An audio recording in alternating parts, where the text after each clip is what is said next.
¿Qué tal? ¿Cómo están? Tengan ustedes muy buenas noches. Bienvenidos a esta nueva edición de Fuego Cruzado.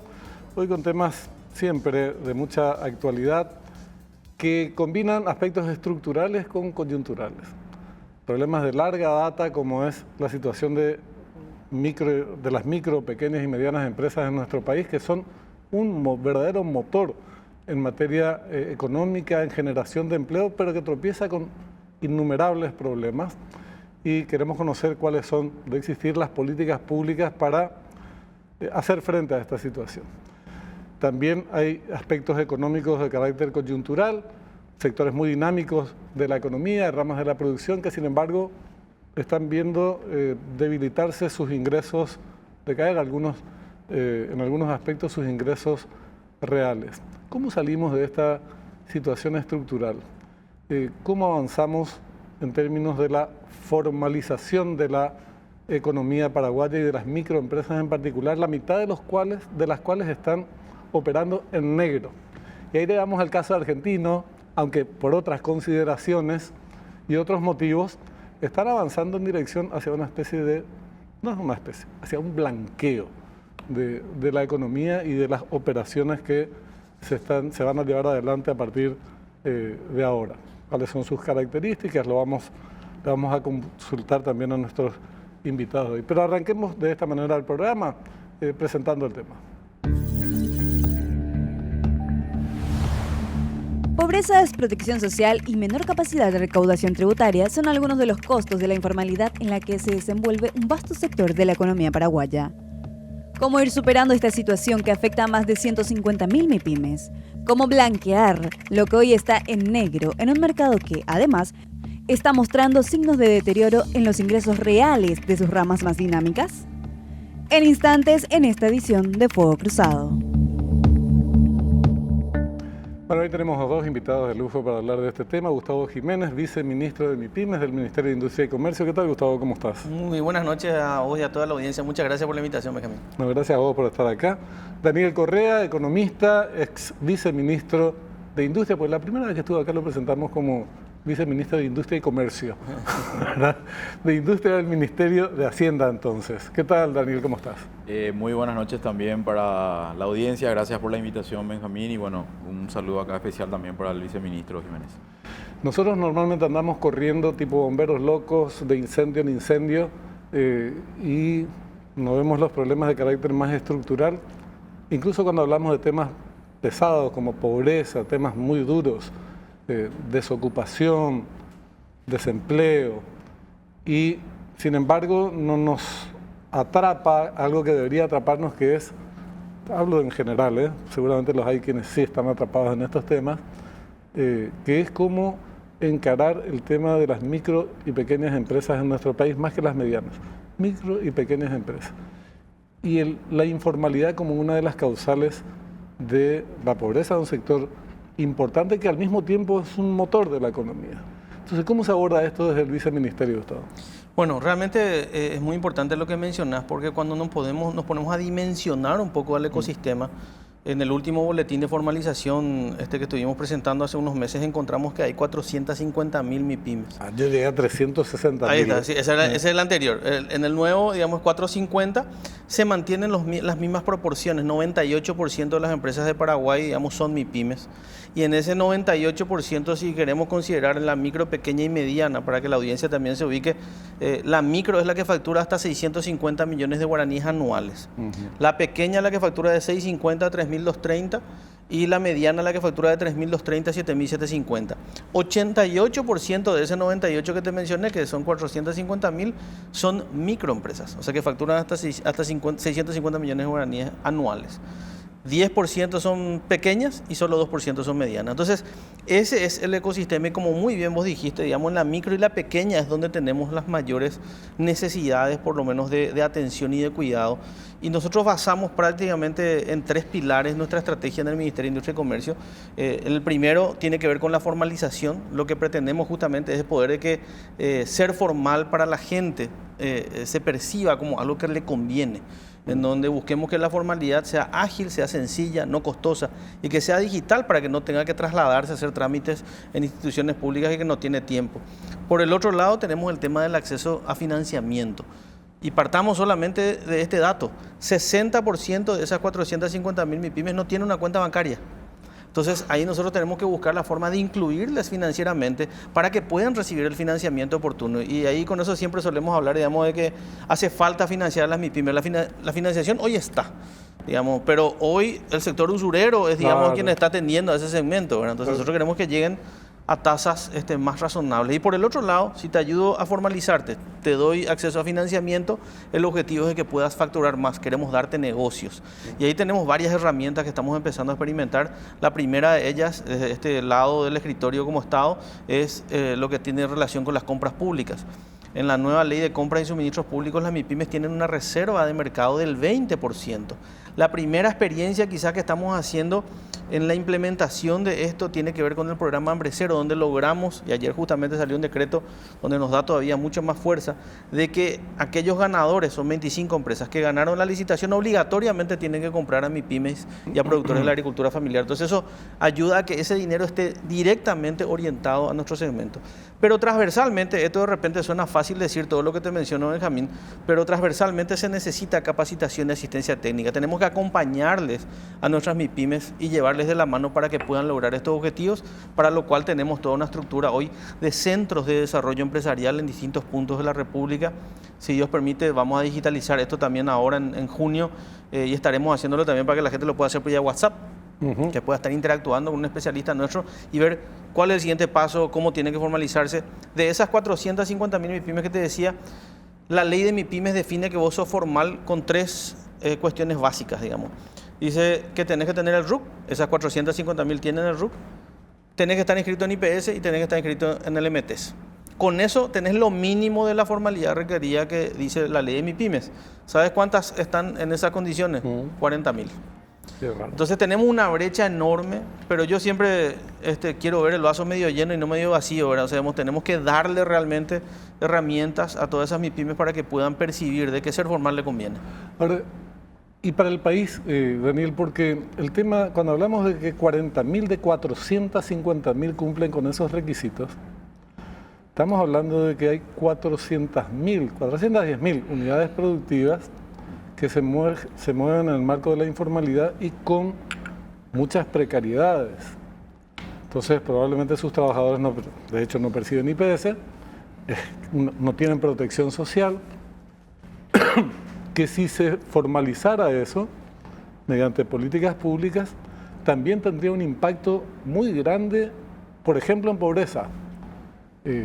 Más allá de los indicadores conceptualmente cómo se maneja en pobreza, en términos reales, digo, ¿verdad? Tendría un impacto muy grande. Pues estuviste en la función pública también. Nunca se le dio la jerarquía que merece el tema de las micro y pequeñas empresas. Honestamente, por lo menos así se ve desde afuera. Sí, somos muy grandilocuentes nosotros, que las electrointensivas, que los 3.000 millones, que los 7.000 millones. No, pero si acá tenemos este problema concreto que a la vez es una palanca para el desarrollo y no utilizamos eso.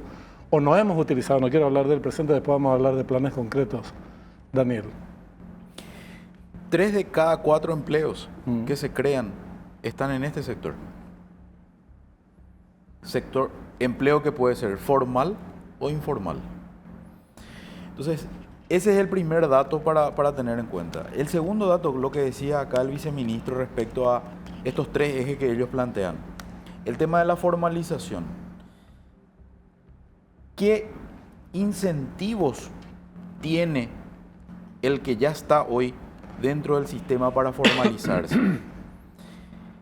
Una vez que está formalizado, con la maraña administrativa que tenemos en el aparato público para poder llegar a formalizarse, a pesar de que se ha hecho mucho trabajo en el último año y en algún momento, yo te decía, destacaba el trabajo, digamos, de tributación en su momento y bueno, hoy lo que se llama DENIT, del trabajo de tratar de incorporar mayor cantidad de formales dentro de la economía. Todavía hay una maraña demasiado grande de de procesos administrativos que impiden. Recién decía acá el viceministro el tema de la cantidad de MIPYMES que no tienen cuentas bancarias, ¿verdad?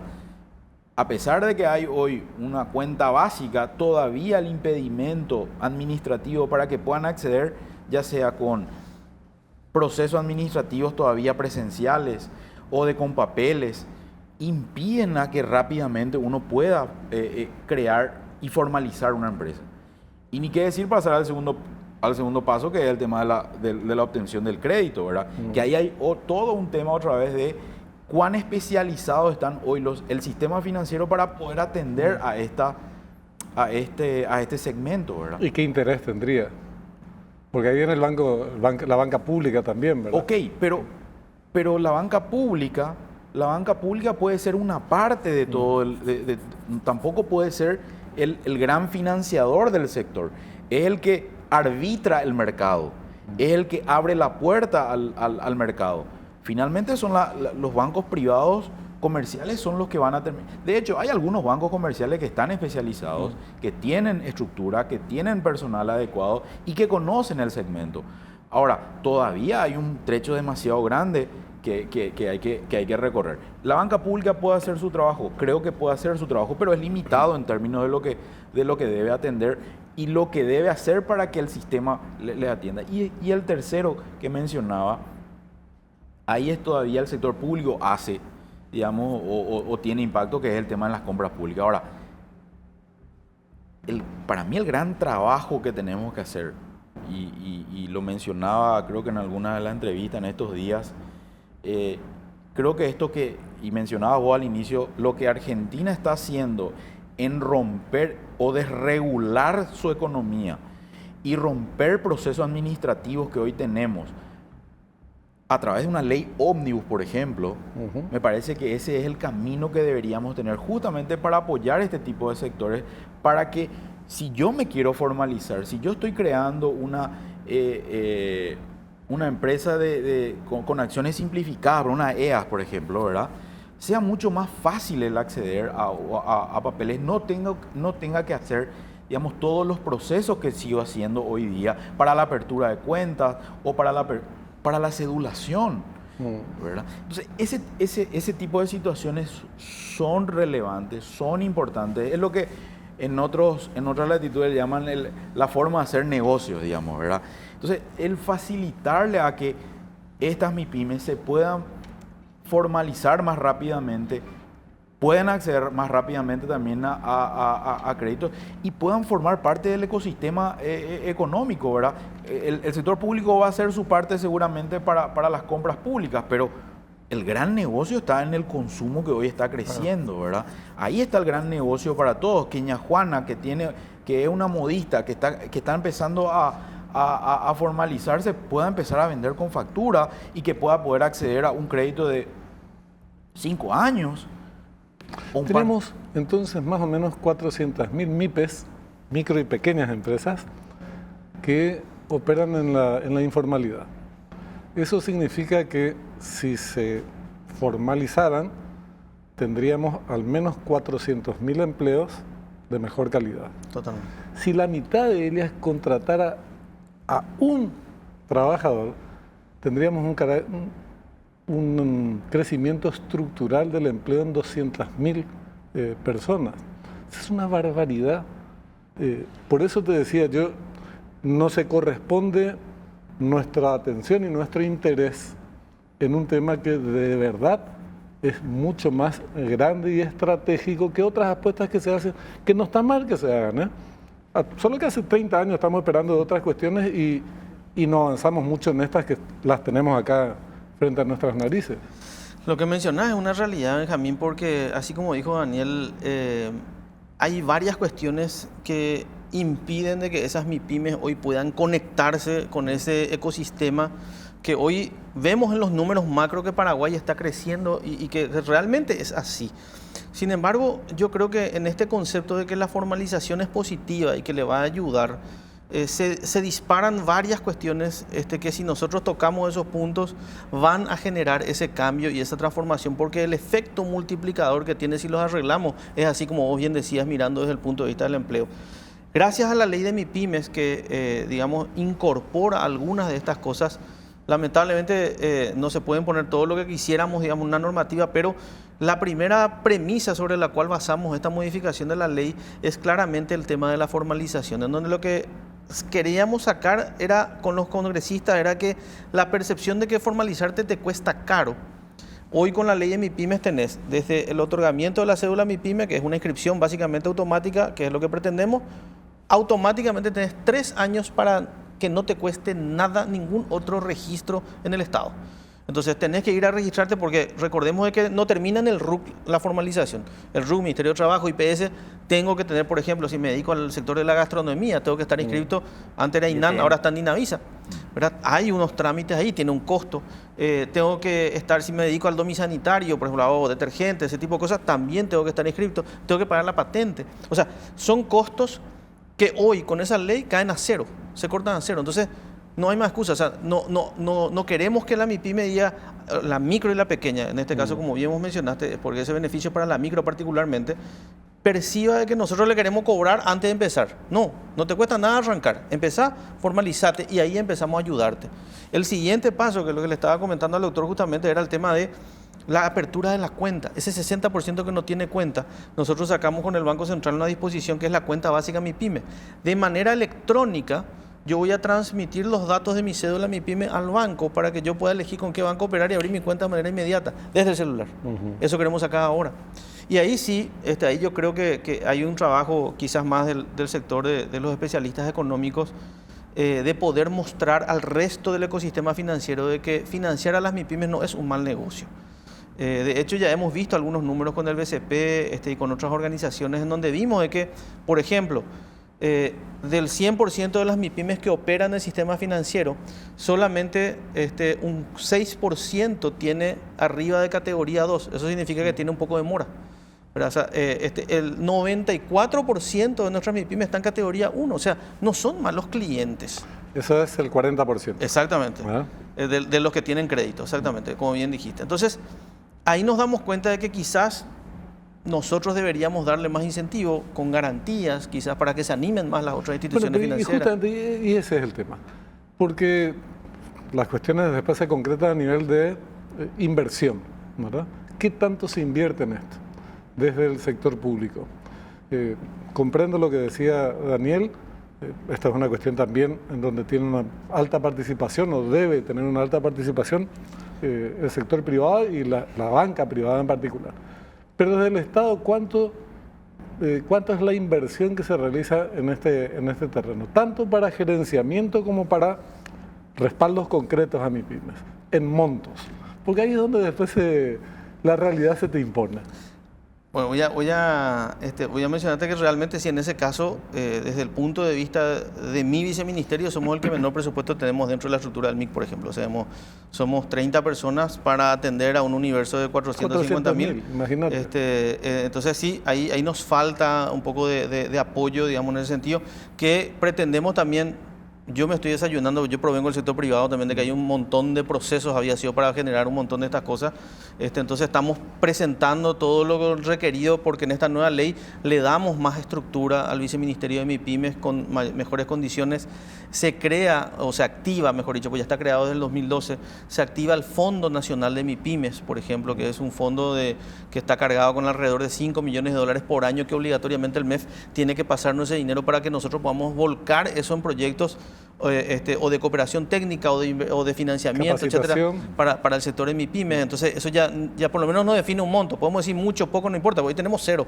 Entonces eso nos va a ayudar a que podamos empezar a movernos. Es una barbaridad. Entonces, por eso te digo, o sea, nadamos riqueza con eso, ¿verdad? Pero cuando nos ponemos a ver los números macro, yo creo que lo que estamos tratando de construir ahora es esa vinculación con el sector privado y por el otro lado el gran comprador que es el Estado, que pueda empezar a involucrarse, digamos, para que pueda llegar esa compra pública al sector de MIPYME. Y por eso decía al comienzo el tema del programa Hambre Cero, porque ahí sí se estableció ya claramente un mecanismo que obligue a que se compre. Entonces, ahí estamos trabajando muy fuertemente y eso denota de alguna forma esa bajada de línea del presidente, de decir, bueno, tiene que llegar esto al sector que más necesita y en eso de alguna forma estamos trabajando, ¿verdad? Hablábamos de problemas estructurales, también de cuestiones coyunturales en este momento de la economía. Queremos aprovechar la presencia de Daniel para charlar un poco sobre esto último. ¿Qué pasa con los ingresos reales en ramas dinámicas de nuestra economía, industria, comercio, servicios, Daniel?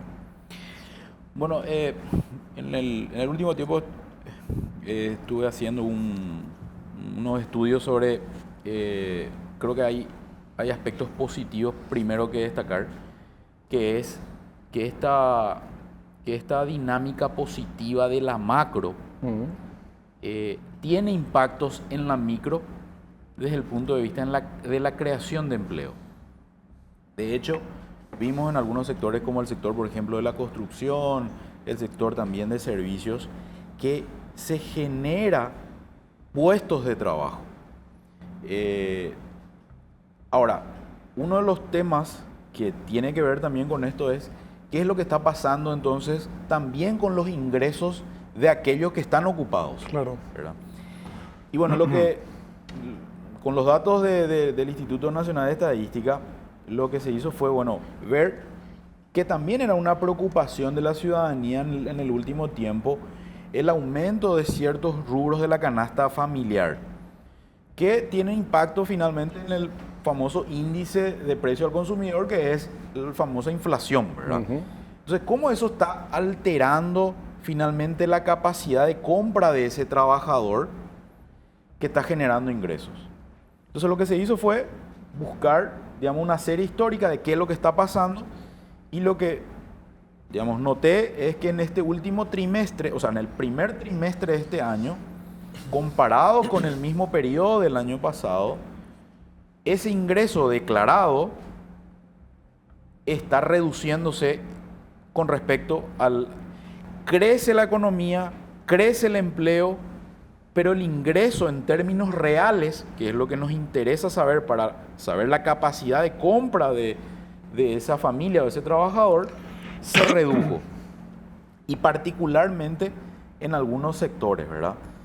Y eso es lo que llama la atención, escarbando un poco más en los datos, mirando un poco más con detalle. Lamentablemente digamos, el Instituto Nacional no pone toda la base de datos. Se puede acceder solicitando, obviamente, pero a efectos del estudio que estaba haciendo no tenía toda esa información.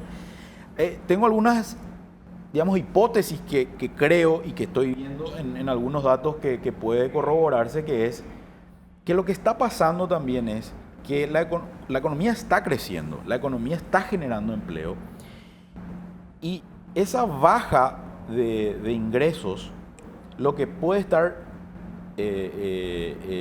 traduciéndose es que efectivamente el aumento de precios de ciertos rubros de la canasta familiar está absorbiendo esos recursos. Ese es el primer supuesto importante que de alguna manera se puede mostrar con los datos. El segundo, que me parece relevante, y acá puede tener algún tipo de vinculación con lo que hablábamos con el viceministro en cuanto a MIPYME y a pequeñas empresas, es que se está generando empleo probablemente en sectores de bajos ingresos, de ingresos que están, o sea, de personas nuevas que están incorporándose al sistema. De hecho, los datos muestran de que ha habido una caída de la informalidad y un aumento de la formalidad, de aproximadamente 40.000 personas, de 40.000 personas ocupadas, personas que pasaron de la informalidad a la formalidad. ¿Qué es lo que puede ser que esté ocurriendo ahí? Que estén declarando ingresos más bajos de lo que efectivamente es. Y la otra es que se están creando empleos, pero empleos digamos, primeros empleos. Personas que están ingresando recién al mercado laboral, lo cual sus ingresos en términos promedio, cuando uno hace a nivel global, obviamente están disminuyendo. Entonces, me parece que hay que mirar con mucho detenimiento lo que está pasando con el mercado laboral, porque finalmente esa es la micro, ahí está la micro, ¿verdad? Cree empleo, pero con ingresos que están por debajo de la media, y encima que fueron carcomidos de alguna forma por lo que está pasando con los precios. Entonces me parece eso un tema relevante. Lo otro que hay que tener en cuenta, me parece, es que esta es una cuestión también estacional, ¿verdad?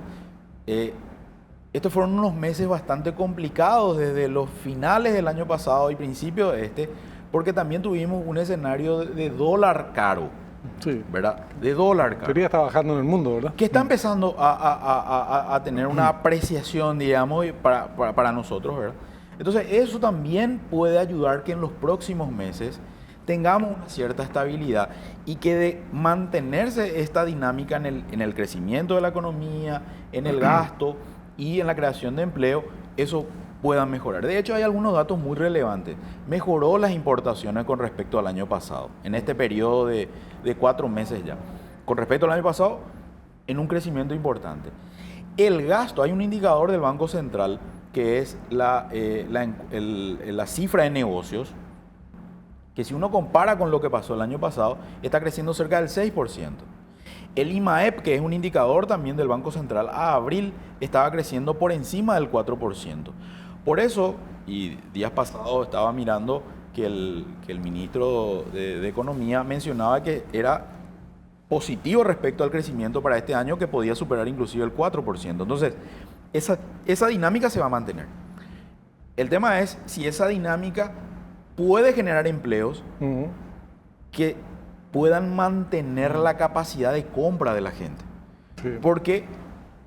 Porque ese es el elemento central de Ñajuana, si realmente está sintiendo que el crecimiento le conviene o no le conviene. Empleo de calidad, sostenidos en el tiempo y con ingresos, que puedan, no se degraden. Digamos, exactamente. que se mantengan. Ahora, te quiero preguntar porque hay un tema que está rondando en la región a la luz de medidas que se están implementando en la Argentina con respecto al blanqueo de operaciones en negro.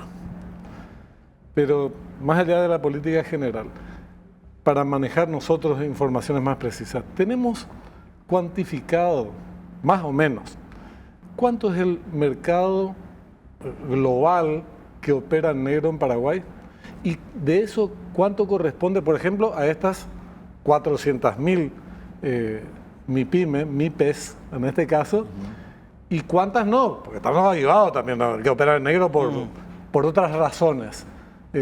¿Tenemos estas cifras así, aunque sea de grandes rasgos? Nosotros hicimos con el INE una aproximación, por supuesto no la publicamos porque era un trabajo interno que estábamos viendo sobre lo que ellos tenían de datos con relación al tema de la encuesta permanente de hogares y el censo, más algunas otras informaciones.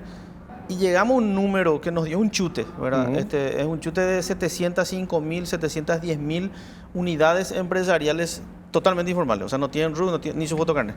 Entonces, ¿qué quiere decir esto? Serían personas que declararon tener algún tipo de negocio, sería su empleo, no sé cómo se llama esa parte técnicamente, ¿verdad? Pero gente que pudiera estar hoy con posibilidades de convertir esa actividad que está desarrollando en formal y convertirse en el primer paso, que sería emprendedor, microempresa, que es lo que queremos ayudarle, ¿verdad? Ese es más o menos el número que pudimos sacar. ¿Y en dinero?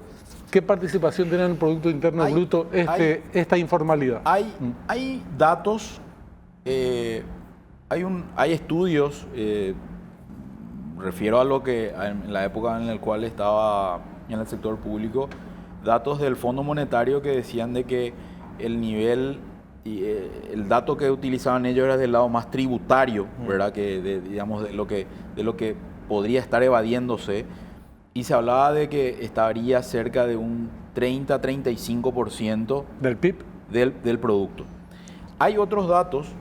12.000 millones esos, más o menos. Estamos hablando de 15.000 millones de dólares anuales aproximadamente. Y también estaban otros datos que habían hecho algunas entidades privadas, ONGs que lo hacen anualmente bajo ciertas metodologías también no tengo elementos para juzgarlo, ¿verdad? Pero que hablaban también de cerca de 40-45% de informalidad. Entonces estamos hablando también de cerca de 20.000 millones, de 19.000 creo que era el dato exacto que habían publicado en uno de los últimos informes, ¿verdad? Entonces, estamos hablando de un monto realmente importante. Quizá vos querés relacionar también con lo que está pasando en Argentina. En Argentina por eso se habla de 200.000 millones de dólares de dinero, de dólares que están en el colchón. Igual es una economía mucho más grande, 10 veces más grande que la nuestra. Claro, pero o sea, no podemos decir de que hay ese dinero, No, digamos, lógico. en la economía, digamos, subterránea, ¿verdad? Pero sí hay un flujo importante Pero no que estamos hoy, muy lejos. Proporcionalmente proporcionalmente Claro. estamos hablando No de estamos muy dinero. lejos. Relativo, digamos, básicamente, sí. Exacto, como lo decía, o sea, uno se va a un comercio, ¿verdad? Y a una tienda que no está registrado, digamos que no tiene estas tres patas que se mencionaba recién, y hay un flujo importante de dinero que está dando vueltas ahí, ¿verdad? Además, hay una realidad. La gente, obviamente, que tiene cierta capacidad de ahorro, busca evitar el pago de impuestos. Eso es así. Esta es una realidad, no es nueva, no es patrimonio de los paraguayos. Los argentinos son especialistas en la materia y en Brasil la misma cosa. Es decir, es una realidad, porque incluso hay impuestos que son tontos, sonsos.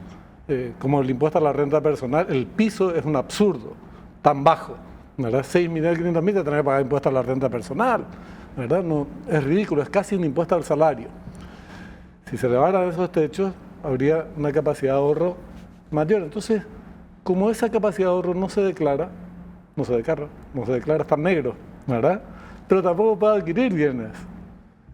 En Chico nos puede estar pasando algo parecido, no sé si es así, esta lógica es aplicable, pero hoy no podés comprar un terreno, como te decía en la radio el otro día, en el barrio cualquiera, porque te piden hasta el ADN, ¿verdad? Entonces, lógicamente que ahí hay una combinación que hay que hacer entre formalización, mejor dicho, y la necesidad de blanquear las operaciones en negro, pero con facilidades. Claro, hay veces que economías como las nuestras, que están todavía en proceso de formalización y de transparentar todas sus operaciones, aplican reglas o reglamentaciones de países desarrollados, digamos, de países a veces, y siempre pongo el ejemplo de Basilea, digamos, para los bancos, ¿verdad? A veces nosotros estamos utilizando la última versión de Basilea para un mercado emergente que todavía tiene una cantidad importante, digamos, de aparato económico que no está dentro del sistema, ¿verdad? Entonces, y cuando le tenga que aplicar el Basilea a estas entidades, van a mirar y van a decir, no, a este sector seguramente no voy a ingresar porque me va a costar, porque tengo que previsionar enormemente, porque es un sector, entre comillas, riesgoso, ¿verdad? Entonces, creo que también tenemos que empezar a mirar este tipo de situaciones. Lo mismo pasa con normas, por eso decía yo, esta ley ómnibus, que en algún momento me encantaría tenerla, ¿verdad? Me encaría en algún momento trabajarla, porque me parece que vamos a romper un montón de lo que se llaman cuellos de botella del crecimiento, digamos. Bueno, es muy cortito el video, unas declaraciones que hizo Milei. Yo no simpatizo lo más, en absoluto, con este señor, sin embargo, en sus políticas generales, pero esto me parece que es interesante que se examine en nuestro país, se analice y cuáles serían las formas de aplicar en caso de que esa fuera la conclusión. ¿Qué decía Milei sobre este tema de las operaciones, el origen del dinero y cómo blanquearlos? A ver si podemos pasar, por favor. La clave es que nadie le pregunte de dónde usted sacó los dólares. Es más, a mí no me importa de dónde sacó los dólares, no me importa en lo más mínimo. Es decir, las cuestiones de economía se arreglan en la economía, las cuestiones de otro tipo se arreglan en el plano jurídico y legal. El problema del robo, usted no tiene que mezclar la cuestión del delito con la cuestión de la economía. La economía, digamos, tiene la lógica de la economía. Usted va a poder usar los dólares sin dejar los dedos marcados. Nadie tiene por qué saber de dónde sacó usted o sea, si hubo un robo, se combate el robo. No, usted no genera una distorsión económica. Nunca... Digamos, para combatir un delito, es una locura. Nunca pensé que manifestaría mi adhesión total a lo que decía Milei, que entre paréntesis así en países muy desarrollados. En Estados Unidos nadie te pregunta, ¿de dónde sacaste la plata para comprar este auto? Le importa 3 cuernos comprar el auto, pagar los impuestos, se acabó el pleito, ¿verdad? Pero sin embargo nos aplican otras legislaciones a nosotros. Esto les dejo para la reflexión, solamente una respuesta en 30 segundos. Esto que plantea Milei, ¿es aplicable o es al menos necesario debatir en nuestro país a la luz de una economía informal que tiene distintos componentes? El soguelata completo, ¿verdad? Sectores medios que no quieren pagar, que se vayan sus pequeños ahorros en impuestos, y otros sectores más pudientes que no lo hacen por otras consideraciones. No, yo te agregaría, digamos, para hablar de todos los temas, hasta la narcopolítica, ¿verdad? Ahí hay un drama. Por eso, mirando un poco, claro, ahí hay un pequeño temita que si bien no es un tema, podemos debatirlo desde el punto de vista económico, puedo adherirme en gran parte de lo que dice, digamos, en términos de que la economía se arregla en la economía, pero sí, yo creo que hay cuestiones, digamos, de delitos y demás que sí tiene una incumbencia importante dentro de la economía y que habría que revisarla, ¿verdad? Sin duda. Digamos, esos dólares negros que entran por el narcotráfico, meterlos dentro de la economía... Terrible. A ver, ya ingresó. Ya ingresó, ya está adentro. Ya está circulando. Ya está circulando. El tema es si lo combatimos o no lo combatimos, ¿verdad? Entonces, yo tendría un poquito más de cuidado. Mi cuestión está más en las reglamentaciones que hoy están impidiendo que muchas empresas o muchos sujetos, digamos, individuales se puedan formalizar, puedan utilizar esos recursos que tienen y efectivamente a lo mejor habría que, no digo relajar, pero sí cambiar ciertos umbrales, ¿verdad? Sí cambiar ciertos umbrales, por ejemplo, para el tema de la registración de compras de ciertos bienes, como por ejemplo el tema de los vehículos, el tema de las propiedades, el tema también de la apertura de cuentas, certificado de ahorro. Exactamente, ¿verdad? Que me parece que sí, ese tipo de cosas, cuidando obviamente las normas internacionales de prevención del lavado y demás, que puedan estar bien claras y que puedan facilitar también, porque imagínate, doña Juana, que se formalice, tenga que mostrar una declaración jurada por un monto que esté enviando. Esto me parece que habría que revisarlo, ¿verdad? Entiendo. Dice ministro, tenemos 30 segundos, pues acá me están torturando. El tiempo, un moquete seguramente. El tiempo en la oro pausa. televisión, sí. No, en este caso yo digo que la cuestión cultural, yo creo que juega una cuestión relevante desde la percepción de la formalidad. Yo he visto, esto que te estoy diciendo, lo he vivido en este tiempo que pude recorrer 15 departamentos con nuestro programa Hambrecero y ver que la gente tiene la percepción de que formalizarse es tipo pasar de grado. Entonces, tengo mi título, ¿verdad? Entonces, estoy formal, puedo entrar. Pero ¿qué pasa? Se desmotiva inmediatamente, porque cuando sos formal ya te paga el tipo a 30 días. Entonces, ahí ya moriste, ya no tenés forma de aguantar. Te vas y tenés que presentar 200 papeles para abrir tu cuenta en el banco. Ya. Entonces, es como que el ser formal le empieza a complicar la vida, no a facilitarle, ¿verdad? Entonces, yo creo que en este caso, desde el punto de vista que me toca, principalmente es facilitarle la vida y darle realmente esa herramienta para que perciba que la formalidad tiene un beneficio inmediato. Entonces es como que la zanahoria esté ahí, pero que vos puedas tocarla a medida que vos vas alcanzando cada uno de esos hitos. Por un lado, abrir tu cuenta, venderle al Estado, te damos herramientas concretas. Hemos visto en esta experiencia también de que los que lograron hacer ese proceso están súper satisfechos y felices de estar formales, pero porque vieron de que ser formal le conviene. Entonces yo creo que ahí es una campaña quizás de comunicación muy importante que nosotros deberíamos hacer como para cambiar ese chip de que hoy la informalidad es vivir tranquilo y que la formalidad te da ventajas y te permite crecer y mejorar tu condición de vida y de tu familia, ¿verdad? Bueno, este es un debate que lo vamos a seguir desarrollando, tanto los temas anteriores relativos a las respuestas estructurales a la cuestión de las micro y pequeñas empresas, como este debate en particular referido a cómo ir incluyendo, blanqueando las operaciones que hoy se desarrollan al margen del circuito formal. Gustavo, Daniel, les agradezco muchísimo vuestra participación con nosotros. Muchas gracias, Benjamín. Hacemos una breve pausa. Enseguida volvemos con el tema de la intervención en los municipios, que fue radicada la solicitud por la Contraloría y ya remitido por el Ejecutivo al Congreso.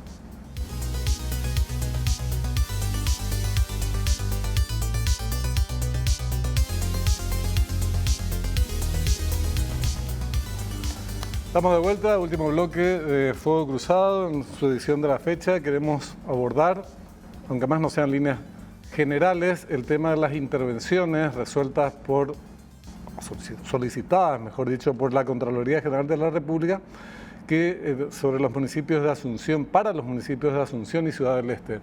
El tema está radicado en el Congreso y se va a definir seguramente en el curso de los próximos días, semanas. Algunos hablan de un trámite muy rápido. Invitamos a representantes de ambos municipios que nombraron a sus voceros en el caso de la Municipalidad de Asunción, no así en el caso de la Municipalidad de Ciudad del Este. Insistimos mucho lamentablemente no quieren debatir las causales que enuncia la Contraloría General de la República, cuál es la postura de ellos al respecto. Evidentemente están siguiendo otro camino, que es el de impugnar todo el proceso a los fines de no debatir los argumentos sostenidos por la Contraloría, lo cual es muy malo. Y es un indicio más que genera sospechas, por lo menos, de que, si no todos, algunos de estas causales sostenidas por la Contraloría están fundamentados y son difíciles de rebatir. De hecho, también se conjuga esta actitud de la Municipalidad de Ciudad del Este o de sus autoridades con las chicanas judiciales para que no avancen investigaciones que están en curso en ámbitos de la justicia ordinaria. Sí está con nosotros Juan José Armoa, él es jefe del Departamento de Acción Judicial de la Municipalidad de Asunción, a quien ya le damos la bienvenida, le saludamos y agradecemos por estar con nosotros hoy. ¿Qué tal? ¿Cómo estás, Juan? Muy buenas noches, mi querido Benjamín, a vos y toda tu teleaudiencia. Muchas gracias por el espacio. Gracias por estar con nosotros. De manera muy abreviada, por lo menos al arranque, la pregunta que teníamos formulada para autoridades de ambos municipios era: ¿por qué consideran que no tienen que ser intervenidas las municipalidades, en este caso la Municipalidad de Asunción? Bueno, para empezar con la exposición, ¿verdad?, que es una pregunta fundamental y que nosotros creemos que es el punto inicial, tenemos que ordenar las ideas. Y la primera idea, o la idea inicial, es de que nosotros como Municipalidad de Asunción consideramos de que la intervención no puede prosperar por el hecho de que la Contraloría General de la República carece de legitimación activa para solicitar el inicio o el curso o activar el mecanismo de la intervención. El artículo 165 de la Constitución Nacional es bastante clara en su primer párrafo, que establece que será el Poder Ejecutivo quien va a remitir el pedido de intervención a la Cámara de Diputados, ¿verdad?, que quien va a otorgar su acuerdo no para la intervención, previo dictamen de la Contraloría General de la República, ¿verdad? Esto en consonancia con lo que establece el artículo 111 de la 3966, orgánica municipal, que establece de que es el único órgano competente para solicitar la intervención es la Junta Municipal. Ahí, sobre este punto en especial, quiero hacerte una pequeña diferenciación entre lo que significa el dictamen auditor o emanado del órgano contralor como primer punto, y como segundo punto la solicitud de intervención. El dictamen de la Contraloría General de la República es un dictamen técnico que debe ser puesta a consideración, en este caso, de la Cámara de Diputados, para que ellos puedan de manera objetiva tomar la decisión oportuna que corresponda, ¿verdad? Entonces, este dictamen tiene que munirse de toda la información suficiente que se requiera para la toma de decisión, como primera medida. Como segunda medida, el mecanismo de intervención es el punto de inflexión aquí. Consideramos, es la postura institucional que mantiene el municipio de Asunción, de que la Contraloría General de la República no posee, en base a esos argumentos, la justificación suficiente para activar ese mecanismo, porque es la Junta. Aquí le quiero agregar una cuestión muy, muy delicada, porque esto sí está afectando directamente o atenta el Estado Social de Derecho, porque aquí fue puenteada la Junta Municipal de Asunción, porque eventualmente debería, de a consideración nuestra, la Contraloría General de la República, dentro de sus facultades constitucionales, solicitar la auditoría, los informes que requiera y eventualmente remitir a los órganos de control, que en este caso podría ser el Ministerio Público, entre otras cuestiones, ¿verdad?, para la investigación pertinente, ¿verdad? Pero no así la solicitud a la Junta. Entonces, el mecanismo fuese eventualmente a solicitud de la Junta Municipal al Ejecutivo vía Ministerio del Interior para la remisión al Congreso de la Nación. Eso supondría entonces que, si prospera este proyecto, que todo hace suponer que va a canalizarse a través de la Cámara de Diputados y muy probablemente esta vote a favor de la intervención. O tal vez antes, te pregunto, ¿la Municipalidad de Asunción accionaría no sé por qué mecanismo, si por una acción de inconstitucionalidad o lo que considere contra este tratamiento del tema en el Congreso a solicitud de la Contraloría? De hecho, mi querido Benjamín, la institución municipal siempre estuvo a disposición y con las puertas abiertas de todos los órganos de control. Nosotros no vamos o tenemos al menos la intención de que justamente todo se pueda esclarecer. Todos los documentos que hacen al motivo principal, específicamente a la cuestión de los bonos, fueron remitidos tanto a la UDEA, a la Unidad de Delitos Económicos y Anticorrupción, más de 100 biblioratos. Lo solicitado a la Contraloría General de la República, en su momento se le facilitó toda la documentación estrictamente a lo que solicitó. Dentro del dictamen en el cual solicita la intervención, los puntos principales por el cual solicita la intervención del órgano contralor, la CGR, dice de que hay una falta al deber de colaboración, de que la aplicación de la cuenta única no puede ser realizada o utilizada dentro de las municipalidades, y básicamente esos son los dos puntos, y que es imperiosa la necesidad de esclarecer los hechos en razón a que los tiempos de los órganos judiciales y tanto el Ministerio Público no dan para llegar a ese esclarecimiento. Esa fue básicamente la justificación de la Contraloría. Juan José, una duda, o más que duda es una discrepancia de mi parte. Yo no soy abogado, entonces lo aclaro de antemano. Sí. Para mí la ley siempre tiene que ser lógica. No hay ley ilógica, en principio, digamos. Sí. Entonces, cuando hablamos de intervención a un órgano municipal, si la facultad exclusiva fuere de la Junta Municipal y del Poder Ejecutivo de solicitar la intervención, ahí tendríamos un hecho que podría ser ilógico, porque podrían ser juez y partes al mismo tiempo, en el sentido de que si uno es mayoría en la Junta Municipal y tiene el respaldo del Gobierno Nacional, entonces está al margen de los organismos de control. Y te digo esto porque la Contraloría se apoya en también, que es el órgano extrapoder que Exacto. dice nosotros tenemos facultad para ejercer los controles, entonces también tendría legitimidad para hacer la solicitud que hizo. Te estoy hablando desde el punto de vista exclusivamente, Exacto. digamos, de mi propio razonamiento, de la lógica formal. Pero desde el punto de vista legal, nos hicieron llegar en su momento la ley 317/19 que vos mencionás, Sí. y en su numeral 3 dice, por hechos señalados referidos a la intervención que fueran motivos detectados directamente por la Contraloría General de la República con dictamen y a solicitud de esta. De todas maneras, yo creo que habrá discusiones jurídicas que ustedes las van a desarrollar. Pero vayamos a la cuestión de fondo para no caer en lo mismo de Prieto, que no quiere la discusión de fondo. La Contraloría dice, ustedes emitieron 500 millones de guaraníes, 500.000 millones de guaraníes, perdón, me faltó unos ceros, para determinados emprendimientos. Y ocurre que parte de esos 500.000, 285.000 creo que dice, se utilizaron para gastos corrientes. Y eso es incorrecto y es una de las causas de la intervención, del pedido de intervención. Exactamente. Y ahí entramos a la cuestión principal. Bueno, la figura de la cuenta única, que es la cuestionada por el órgano contralor. La figura de la cuenta única es la ley más conocida como ley Borda, que es llamada la ley de modernización del sistema, la ley de modernización de la administración financiera del Estado, donde crea la cuenta única y los títulos de deuda del Tesoro Público, ¿verdad?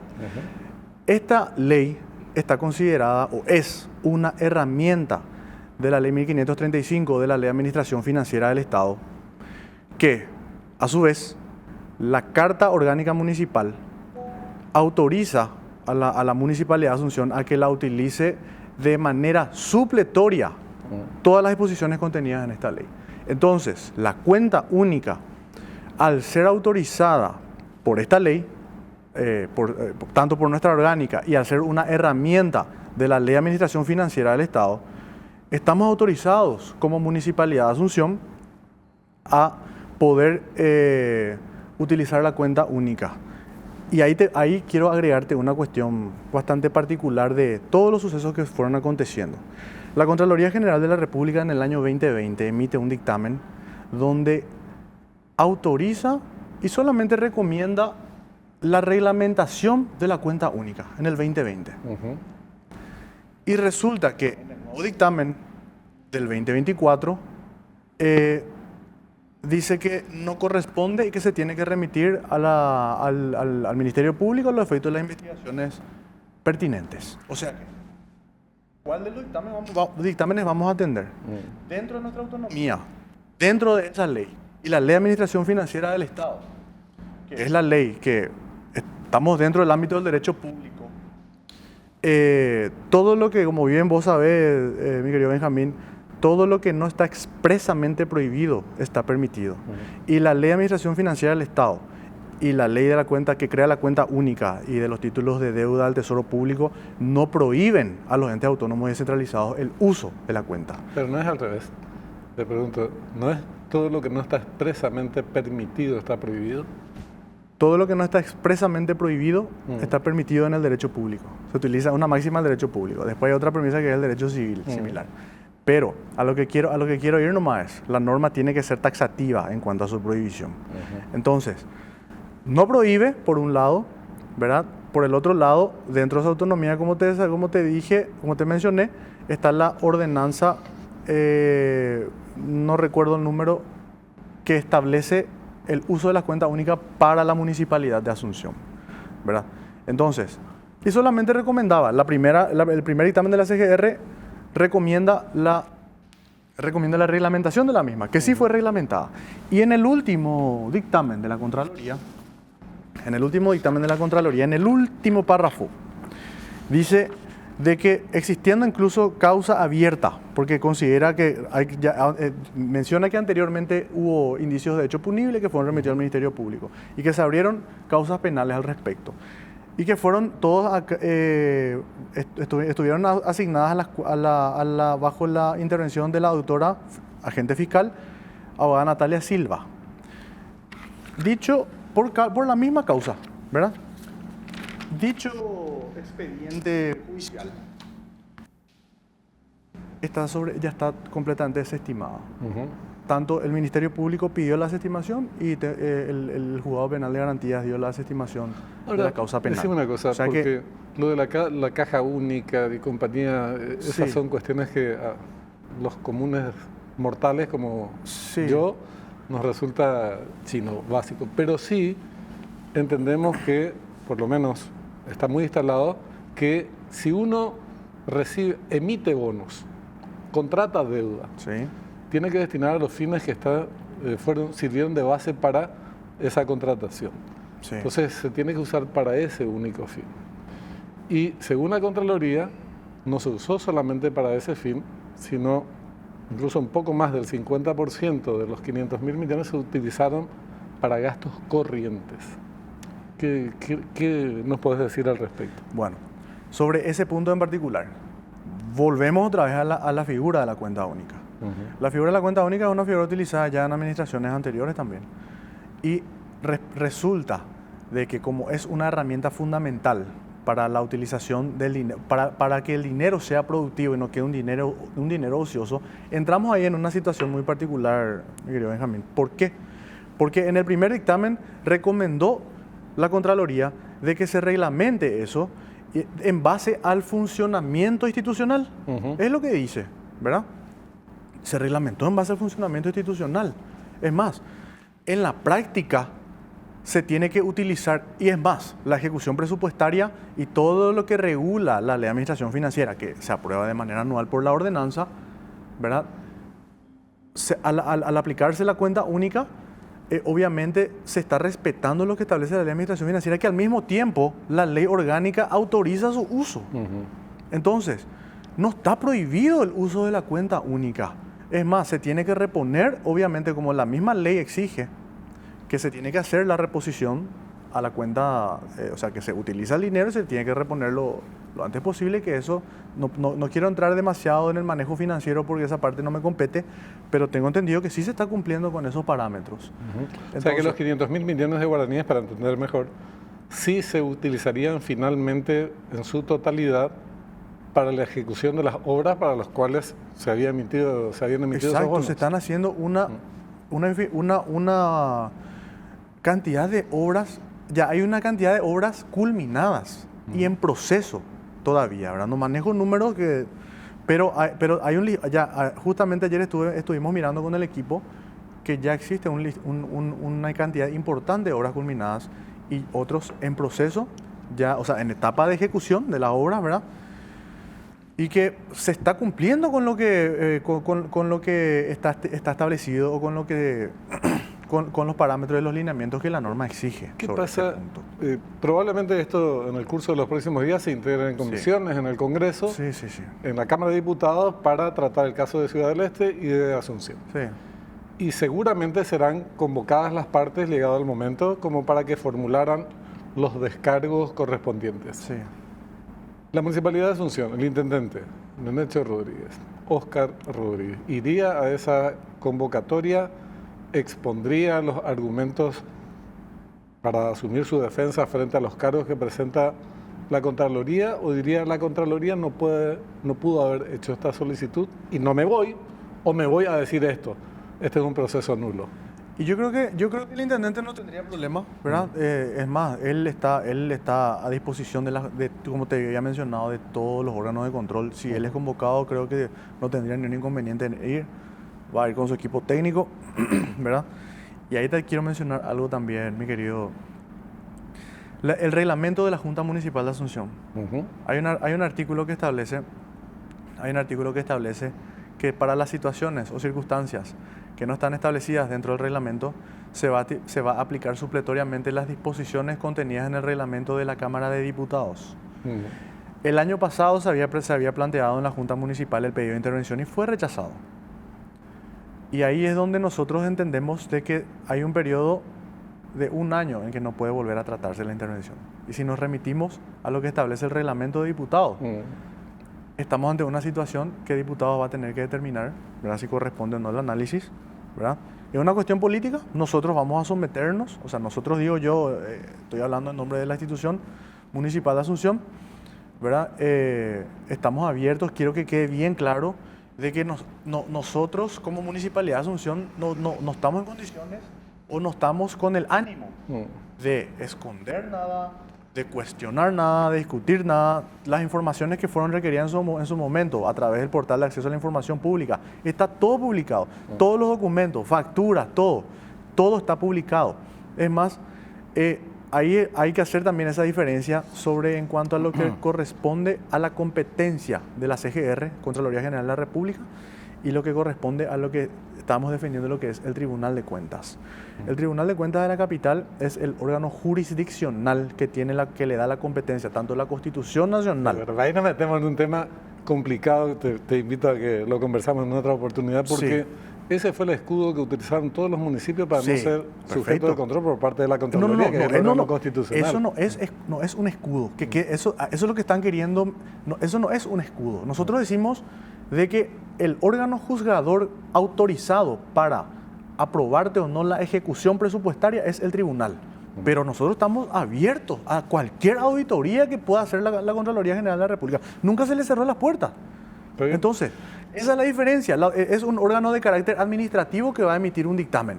Y ese dictamen van a analizar los órganos competentes, pero se tiene que someter a la jurisdicción, a la competencia del Poder Judicial, para que esa ejecución presupuestaria fuere aprobada por un acuerdo y sentencia dictada por el Tribunal de Cuentas, segunda sala, conforme lo establece el Código de Organización Judicial en su artículo 30. Las últimas 2 palabras te pido porque ya nos sacan del aire. Sí. Escenario hipotético. Cámara de Diputados vota la intervención. Sí. Y ustedes sostienen de que ese proceso jurídicamente es errado. ¿Van a acatar lo que resuelva la Cámara de Diputados o accionarían judicialmente para decir, no, esto no es válido? Nosotros lo primero que hicimos, o siempre mencionamos desde el inicio de que empezó toda esta situación, es que nosotros pedimos el respeto al Estado Social de Derecho. Y es una competencia de la Cámara de Diputados determinar el sí o el no de la intervención. Correcto. Entonces vamos a acatar y vamos a respetar la competencia de las instituciones del Estado, de los poderes del Estado. Sí, esto último también es muy importante. Juan José, te agradecemos mucho estar con nosotros. Vamos a ampliar en siguientes espacios y a medida que transcurra el tratamiento del tema en la Cámara. Gracias. Muchas gracias, mi querido Livieres, por el espacio, por invitarnos al programa y saludo a todos tu teleaudiencia. Gracias, gracias. Nosotros nos despedimos, pero antes un consejo, una recomendación de carácter comercial, porque en Basa sabemos que los logros son más grandes cuando se comparten. No es solo un 0 kilómetro, es llenarlo de amigos. Y no es solo un viaje, es vivirlo con quienes más querés. Por eso en Basa tenemos un producto para hacer posible cada momento. Basa, a tu lado, en cada logro. Les agradecemos haber compartido con nosotros estos minutos y les invitamos a hacer lo propio el próximo domingo, como siempre, a las 21 horas. Hasta entonces.